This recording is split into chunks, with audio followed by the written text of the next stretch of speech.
151 600 personnes meurent chaque jour dans le monde.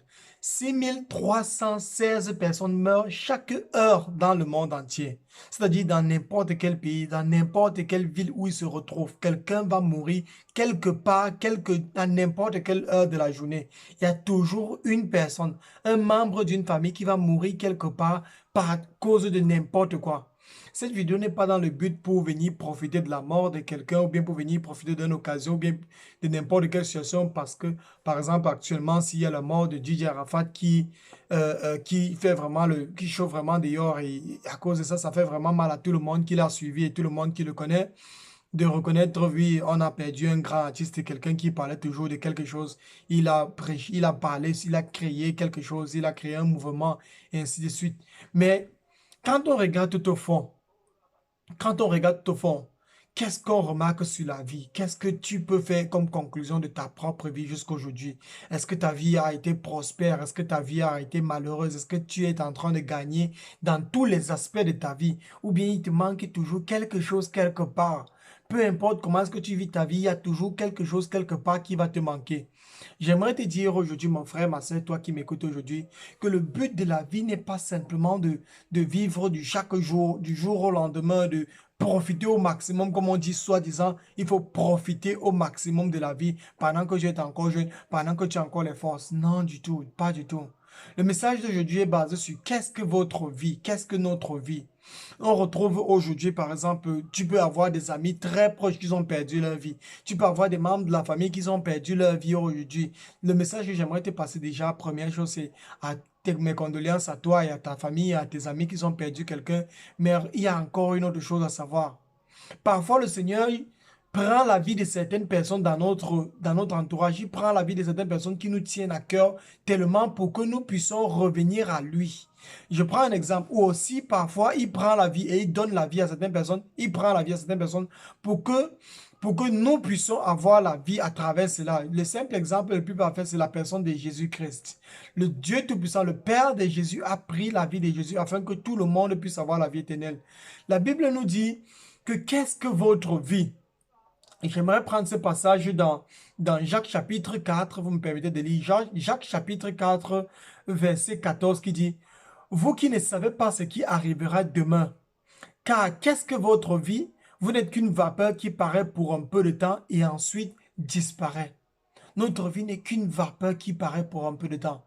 Le Seigneur nous fait comprendre qu'on ne connaît même pas ce qui va nous arriver demain. On ne connaît même pas ce qui va nous arriver après-demain. Aujourd'hui, tu peux être tellement à l'aise avec des gens. Tu peux être tellement en train de t'amuser. Tu ris, tu es content, tu fais du mal aux autres personnes. Tu penses que tu vas te repentir pour ce mal après-demain. Tu penses que tu peux vivre aussi longtemps. Tu penses que tu vas finir l'école, te marier, avoir des enfants, partir en retraite avant de pouvoir te repentir de tous les péchés que tu as fait devant Dieu. Tu penses que tu peux enjoy la vie, comme on dit couramment. Tu peux profiter de la vie au maximum, à plein temps, full time. Et après, toute chose te repentir et partir te réconcilier avec Jésus-Christ et avec Dieu, sans toutefois penser à ce que un jour, qu'est-ce que votre vie? Vous n'êtes qu'une vapeur qui paraît pour un peu de temps et ensuite disparaît. Sans toutefois penser que tu pourrais mourir du jour au lendemain. J'aimerais prendre l'exemple sur la personne qui t'attire le plus en ce moment. Que ce soit ce musicien qui est mort aujourd'hui, Père à son âme. Que ce soit sa famille qui est en train de pleurer, qui le Seigneur va donner encore, va vraiment les conforter. Je prie vraiment que le Seigneur conforte tous les membres de sa famille, pardon. Et je prie que Dieu leur donne la force de supporter ce qui vient de leur arriver.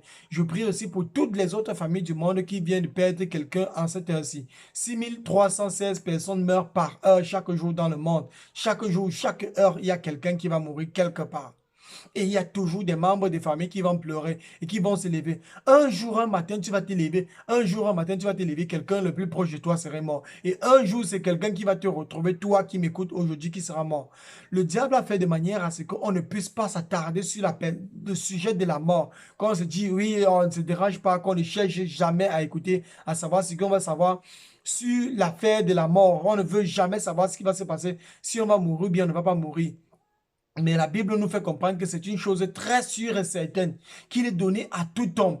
La Bible dit ça très clairement, qu'il est donné à tout homme de mourir. Ensuite vient le jugement. Et ce jugement-là, on serait comme... J'aimerais prendre ça avec un exemple sur les machines roulantes, le tapis roulant. Les cartons qu'on place sur le tapis roulant n'ont aucun pouvoir de bouger à gauche ou à droite quand ils sont placés sur le tapis roulant. Et ils vont dans la direction du tapis. C'est-à-dire, soit c'est à gauche, soit c'est à droite, soit c'est devant, soit c'est derrière. Ils vont juste suivre le tapis sur lequel ils seront placés. Aujourd'hui, mon frère, ma soeur, tu as encore la possibilité de bouger sur ce tapis.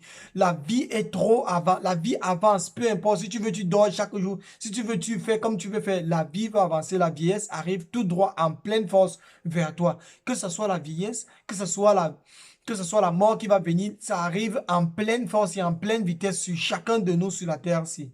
Mais la question à savoir, c'est qu'est-ce que tu vas faire quand tu serais sur ce tapis roulant dont tu n'auras aucun pouvoir.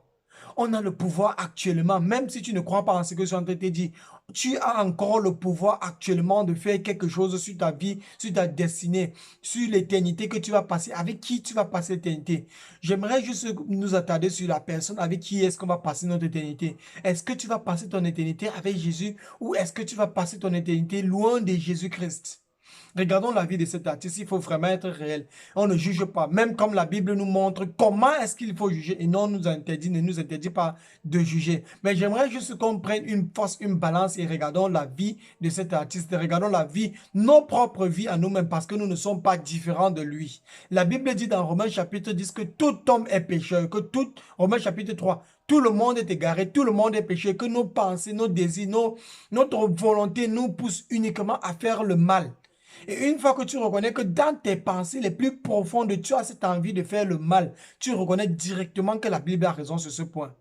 Et quand la Bible nous dit qu'on a totalement tort dans tout ce qu'on fait et que la seule solution pour nous, c'était seulement la mort, c'est-à-dire la vie, la mort éternelle, passer loin de Dieu. Un endroit où Dieu a préparé un endroit pour le diable où il n'y aurait pas de paix, un endroit qui n'y aurait pas d'amour, pas de joie, rien qui vient de Jésus, rien qui soit quelque chose de positif, qui soit préparé pour les personnes qui auront refusé de faire la volonté de Jésus-Christ, les personnes qui auront refusé de lâcher le Saint-Esprit entrer en eux, les personnes qui auront refusé d'avoir une relation personnelle avec la personne du Saint-Esprit. Toutes ces personnes-là, sans exception, seront placées sur un tapis qui n'auront aucun pouvoir de bouger ni à gauche ni à droite. Et ils vont aller tout droit où ils seront destinés. Et la Bible a déjà très bien défini dans quel endroit et dans quelle direction ils vont aller. Aujourd'hui, tu es encore vivant, tu es encore en train de te dire, oui, tu vas vivre, tu vas pouvoir te repentir dans quelques années. Aujourd'hui, tu peux encore vivre comme tu veux, il n'y a pas de problème. La mort va venir bientôt, mais pendant ce temps, avant ce temps-là, tu vas pouvoir te repentir. Laisse-moi te faire comprendre que le diable est en train de te donner différentes idées aujourd'hui de manière à ce que tu vas pouvoir te repentir quand le moment va venir et non le moment important. La Bible dit que aujourd'hui, si tu entends la voix du Seigneur, aujourd'hui, si tu entends la voix du Seigneur, n'endurcis pas ton cœur. Aujourd'hui, donne ta vie à Jésus-Christ. Il peut se faire trop tard demain. Tu peux être en train de manger, tu t'étouffes. Tu peux être en train de boire l'eau, tu t'étouffes. Tu peux être en train de prendre un bain, tu t'étouffes. Tu peux être en train de dormir, même tu te réveilles même plus dans un sommeil. Il y a des sommeils ici, j'ai vu des témoignages où des gens ont dormi et ils se lèvent le matin, qu'ils ont bagarré et ils voient des traces sur tout leur corps, les traces de cette lutte qu'ils ont bagarré. Tu peux être en train de lutter dans un sommeil, tu peux être même dans un sommeil très à l'aise, mais tu t'étouffes. Mon frère, ma soeur, j'aimerais vraiment que tu prennes un instant et tu évalues ta vie. Regarde un peu ta vie en fonction des Écritures, la parole de Dieu. Quoi que tu connaisses la parole de Dieu ou pas. La Bible dit que les cieux proclament la gloire du Seigneur. Et les cieux proclament la gloire du Seigneur et la création tout en entier montre que la puissance, c'est l'œuvre de la main de Dieu.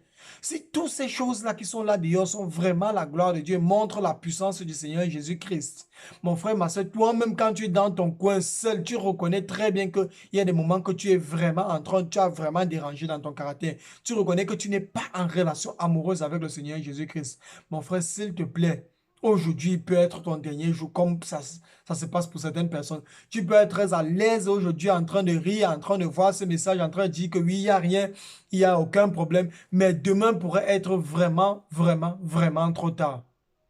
vraiment trop tard. Essaye d'analyser la vie. Le Seigneur dit que toute chose concourt au bien de celui qui aime Jésus-Christ. Toutes choses vont marcher pour ton bien si tu décides d'aimer Jésus-Christ. Ce n'est pas les persécutions, ce n'est pas les insultes, ce n'est pas toutes ces choses-là. Même à travers les insultes, le Seigneur peut diriger ces insultes afin que ce soit pour ta gloire et pour la gloire du Père Tout-Puissant, du Père.